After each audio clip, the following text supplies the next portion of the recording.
What's going on, guys? Welcome back to another video. In today's video, I just want to give y'all a life update in case you haven't heard already. Yes, I am now a father. My son was born just a few weeks ago. A little over 2 weeks ago, my son was born. Now, I did kind of briefly mention this in my Eternatus catch video because I did nickname Eternatus after my son's name, which my son's name is Beckham. I caught the Eternatus right before I went into the delivery room where my son was born. So yeah, I thought that was a pretty cool memory that I made for myself. You know, when I see that Eternatus in my Pokemon Go account, I know like, hey, I caught that right before my son was born. So yeah, in case you guys didn't know, my son did come pretty dang early. We were expecting my son to be born in the month of October. Pretty much about mid to late October is what we were expecting, anywhere from about October 15th to October 22nd. But again, he was born towards the end of August, so he is a premature baby, which is honestly not that big of a deal because he did get born around 31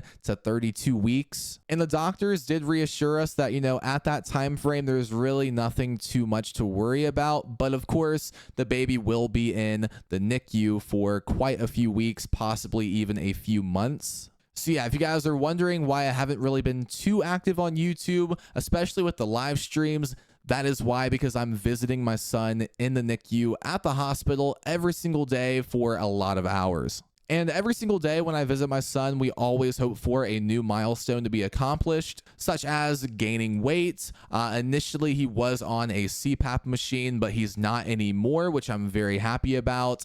He is not in an incubator anymore, as people call it. He is just in like his own crib in the NICU room, which is good because that means he's keeping his own temperature. So yeah, at this point, my son is actually doing very, very well, pretty much breathing all on his own, keeping his own temperature, not requiring an incubator anymore. He also is doing pretty well with eating, but right now he does have a tube down his nose into his stomach to eat. He can't actually use his mouth to eat right now. That's pretty much the next milestone he has to accomplish, which he does at around 34 weeks. So sometime next week, he should be working on eating on his own and maybe also taking his first bottle. So yeah, my son is doing very, very well, guys. He's almost at that 34 weeks mark. He'll be at 34 weeks next week. So we're hoping that around 35 weeks, 36 weeks, which would be like mid-September, late September, that he can hopefully come home.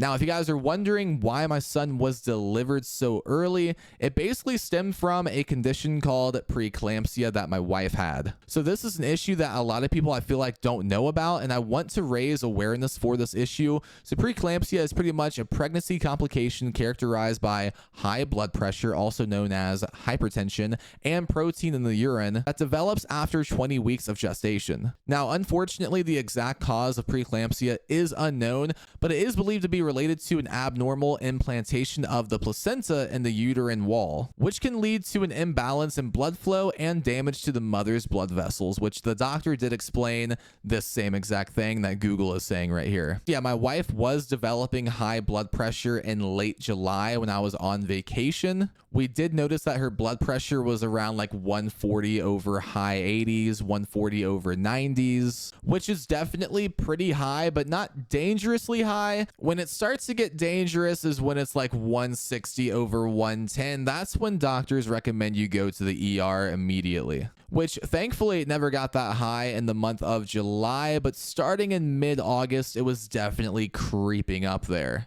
And then finally, around August 18th, we took her blood pressure and it was like 170 over 100s. So that's when we went to the ER immediately, and one of the measurements they took with the blood pressure the second time, it actually got over 190 over 105. And when it gets that high, that's when you're at high risk for having a stroke or a seizure. So yeah, that's basically when we had to start living in the hospital. She was taking a lot of medications during that time frame. We stayed in the hospital for a week, and then finally she was taking so much medication that it was starting to affect the baby's behavior, and that's when the doctor said, okay, we have to deliver the baby right now. So after she got admitted into the hospital, we were trying to make it to the 34-week mark. Then after a few days, we were like, that's probably not going to happen. So we were trying to make it to the 32-week mark, and we were almost there. I think we made it to 31 weeks in like 4 days. So yeah, the past month for me, guys, has been very hectic, stressful, filled with anxiety. So yeah, if you guys are noticing a lack in like videos and live streams, I'm trying my best, but I have had a lot of stuff happen behind the scenes. But yeah, guys, I just wanted to give y'all a life update just so you know what's going on. And you won't be surprised if I mention that I have a son in like a future live stream or a future video. So I just wanted to explain it all in one video right now. So yeah, that does summarize everything, guys. Thank you so much for watching. Thank you guys for being patient. If you guys have had any similar experiences, let me know in the comments below. I would love to read those. So yeah, definitely comment that below. Thank you guys for watching. I will see you guys in the next one. Peace.